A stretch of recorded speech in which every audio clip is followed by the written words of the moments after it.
Well, one of the other ways our system is broken is our healthcare model. And we have a commodified healthcare system that leads to a lot of pain and suffering in this country. We're definitely experiencing it right now in the middle of this pandemic. And here to kind of break down what's happening is Mark Dudzic. Mark Dudzic is the national organizer and chairman of the United States Labor Party, as well as a labor activist. He's also the national coordinator for the Labor Campaign for Single Payer, which advocates for a single payer healthcare system. Mark, thank you so much for joining us. Oh, it's great to be here. I just want to give you a quick correction. We kind of put the Labor Party on the shelf about 13 years ago, so can't really say that I'm the current national organizer of the Labor Party. Okay, sorry, I got an outdated biography for you. But, thank you for taking the time to talk to us today about Medicare for All and what we can do moving forward strategically in order to accomplish it. I'll start off with my first question. In a piece that you wrote for Jacobin, you write about the Democratic Party's platform and how it rejected a top priority for progressives, which is Medicare for All. You write that the draft Democratic platform fails to rise to this historic moment. The draft platform was overwhelmingly approved by the platform committee, which rejected an amendment to add Medicare for All. All four national union presidents on the platform committee, including the presidents of three unions that had endorsed Medicare for All, voted against the amendment.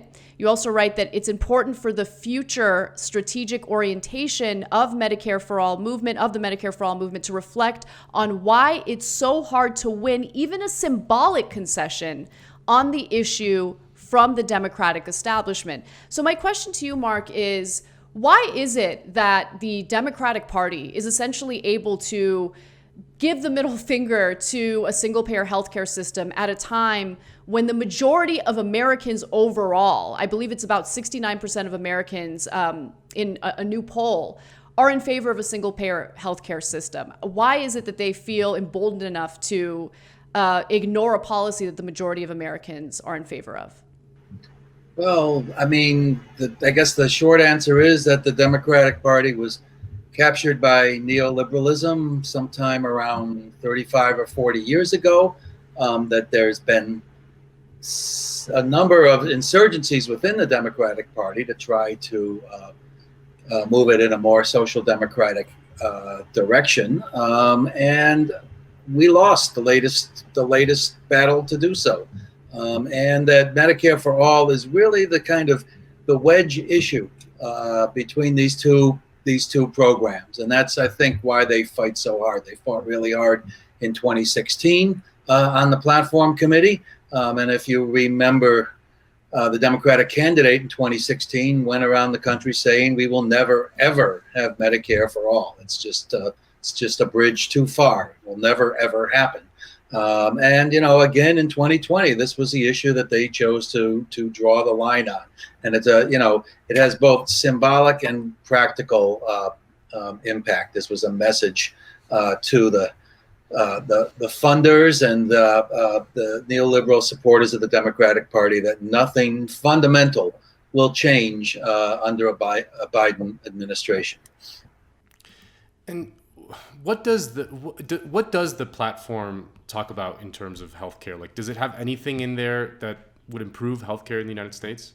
Yeah, it's a 10-page platform, and there are a bunch of good ideas about how to improve healthcare, expanding rural and urban healthcare clinics, making sure that there's full coverage for all aspects of reproductive healthcare, including access to abortion, LGBTQ healthcare, fully funding the Indian Health Service, which is desperately underfunded. There's a number of proposals there. It also has a fairly good proposal on how to kind of rein in big pharma with negotiating authority with some teeth in it. But it fundamentally relies on this idea that you can transform this healthcare system by using a public option to provide universal access to healthcare, and it's just a failed idea. It's not going to work.